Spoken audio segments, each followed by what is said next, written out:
అనే మేధావులు ఆలోచిస్తే వెంటనే అర్థమయ్యేటటువంటి అంశము అని మనవి చేస్తున్నాం. నేను ఏంటంటానంటే ఇక్కడ ఒక ఆరోపణ చేశారు ఒక రాజకీయ నాయకుడు, అందులోనూ ముఖ్యమంత్రి గారు. ఎవరి మీద ఆరోపణ చేశారు? గత ప్రభుత్వం మీద చేశారు. అంటే ఒకసారి ముఖ్యమంత్రిగా చేసినటువంటి జగన్మోహన్ రెడ్డి గారు ఆ ప్రభుత్వం దిగిపోయిన తర్వాత కొత్తగా వచ్చినటువంటి రాజకీయ ప్రభుత్వం చంద్రబాబు నాయుడు గారు ఆరోపణ చేశారు. ఇది రాజకీయ ఆరోపణగా మిగిలిపోకూడదనే ఉద్దేశంతోనే డిమాండ్ చేస్తే, చిత్రమైన విషయం ఏంటంటే లాజికల్గా ఏమవ్వాలండు విచారణ జరిపి దీనిలో వీళ్ళు తప్పులు చేశారు, వీళ్ళ మీద యాక్షన్ తీసుకోవాలని ఒక నిష్పక్షపాతమైన విచారణ జరపవలసినటువంటి అవసరం ఉన్నది. అలా కాకుండా తప్పు జరిగిపోయింది అంటున్నారు. ఈనాడు వాళ్ళు ఇన్వెస్టిగేషన్ చేసి పేపర్లో రాసేస్తున్నారు. మొట్టమొదటి రోజునేమో అనుమానం అన్నారు, రెండో రోజునేమో నిజం అన్నారు. ఆంధ్రజ్యోతి కూడా ఇన్వెస్టిగేషన్ చేసేసి రాసేస్తుంది, ఆయన టీవీలు కూడా ఇన్వెస్టిగేషన్ చేసి రాసేస్తున్నారు. రాసేసి శిక్షించాలంటున్నారు. ఏంటి నాకు అర్థం కాల. మీరు అలాంటప్పుడు డిఐజీ స్థాయిలో అధికారిని ఇంకా వేయాల్సిన అవసరం ఏముంది? ఈనాడు చెప్పినట్టు, ఆంధ్రజ్యోతి చెప్పినట్టో, లేదా టీవీలు చెప్పినట్టు చేసేయండి. ఏమిటి దుర్మార్గం అంటున్నా. ఒక గుడ్డ గాల్చి మొఖాన వేసిన తర్వాత మీరు దాన్ని మేము తుడుచుకునే కార్యక్రమం కాకుండా వాస్తవాలు చెప్పేటటువంటి పరిస్థితి ఉండాలి. ఎప్పుడైతే మీరు చేసిన ఆరోపణలో పసలేదో ఆర్భాటాలు ఎక్కువ చేస్తున్నారు. నేను చాలా విచిత్రమైన అంశం ఏంటంటే,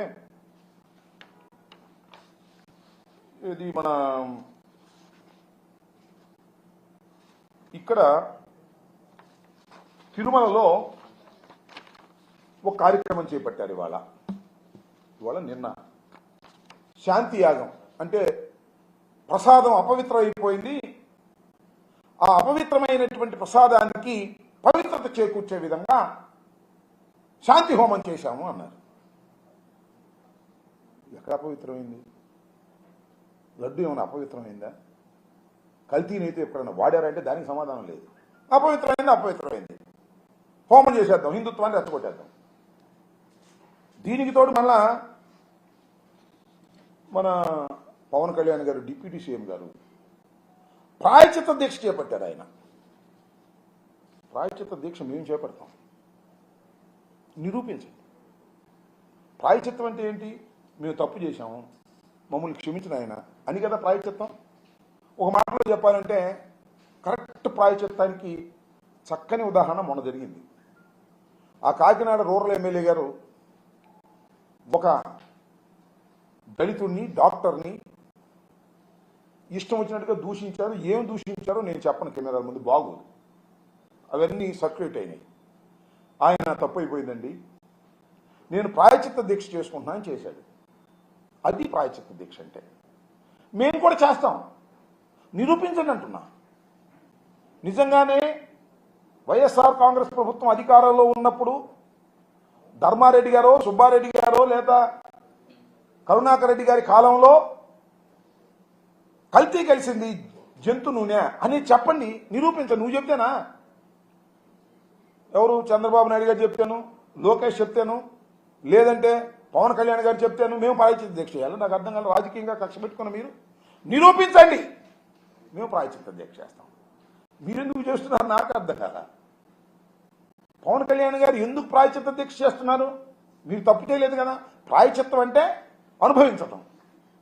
మేము నిజంగా చేసి ఉంటే మీరెందుకు అనుభవించాలి? మేము అనిపిస్తాంగా. నిరూపించే శక్తి మీకు లేదు. ఇప్పుడైతే ఆరోపణ సరైంది కాదో హంగామా చేసేటటువంటి కార్యక్రమాన్ని మీరు చేసేటటువంటి ప్రయత్నం చేస్తున్నారు. చాలా కామెంట్ చేశారు. మొన్న చంద్రబాబు నాయుడు గారు కూడా కామెంట్స్ చేశారు.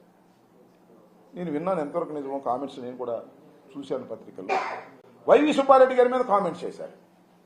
వైవి సుబ్బారెడ్డి గారు సతీమణి బైబుల్ పట్టుకుంటుందని చెప్పారు. అంటే అక్కడ మత ఘర్షణలు క్రియేట్ చేయడం కోసం మాట్లాడారు. అంతేకాదు, ధర్మారెడ్డి గారు కొడుకు చనిపోతే 11 రోజుల తర్వాత, దినవారాలు అయిపోయిన తర్వాత గుడికి వచ్చాడు, అట్లా రాకూడదు అని మాట్లాడారు. అంటే వీళ్ళు హిందుత్వ ద్రోహులు, నేనే హిందుత్వాన్ని బాగా తీసుకువెళ్ళేటటువంటి వ్యక్తిని అనేది మాట చంద్రబాబు నాయుడు గారు చెప్పాలనే ప్రయత్నం చేశారు. మరి నాకు తెలుసు, ధర్మారెడ్డి గారి కుమారుడు చనిపోతే దినవారాలు అయిన తర్వాత వచ్చి ఆయన గుళ్ళో తన ధర్మాన్ని దాన్ని నిర్వహించాడు. అది తప్పు కాదని అనుకుంటున్నాను. చంద్రబాబు నాయుడు గారు గొప్ప పని చేశారు, మీకు గుర్తుందా? చాలామంది సీనియర్స్ గుర్తుండే ఉంటుంది. ఆయన తండ్రి గారు మరణిస్తే ఆయన తలనీనాలు ఇవ్వాల, గుండె చేసుకోవాలి. ఆయన ఒక తమ్ముడు చేతి చేయించాడు. తల్లి చనిపోయినప్పుడు కానీ తండ్రి చనిపోయినప్పుడు కానీ ఏ రోజున కూడా చంద్రబాబు నాయుడు గారు తలనీలాలు ఇవ్వలేదు. నువ్వు హిందుత్వాన్ని గురించి మాట్లాడతావు, సనాతన ధర్మాన్ని గురించి మాట్లాడతావు, ధర్మారెడ్డి గురించి మాట్లాడతావు, సుబ్బారెడ్డి గురించి మాట్లాడతావు. ఏం ధర్మం అయినా నాకు అర్థం కాలేదు చంద్రబాబు నాయుడు గారు. మీ తండ్రి తల్లి చనిపోయిన రోజున ఏ రోజున కూడా ఒక పెద్ద కొడుకుగా నువ్వు హిందూ సాంప్రదాయాన్ని అనుసరించి గుండు చేయించుకున్నటువంటి వ్యక్తివి. తిరుపతి వచ్చి ఏ రోజున గుండు చేయించుకోలేదు. నువ్వు తిరుపతి ప్రసాదం గురించి, తిరుమల వెంకటేశ్వర స్వామి గురించి మాట్లాడితే మాట్లాడేది తప్పులేదు. అది సుబ్బారెడ్డి మీద, ధర్మారెడ్డి మీద నొక్కేయాలని, నెట్టేయాలని ప్రయత్నం చేసేటటువంటి దారుణమైన అంశం, చాలా ప్రమాదకరమైన అంశం అని మనం చేస్తున్నాం. సుబ్బారెడ్డి గారి సతీమణి, ఆమె పేరు స్వర్ణ అనుకుంటా నాకు గుర్తున్నంత వరకు,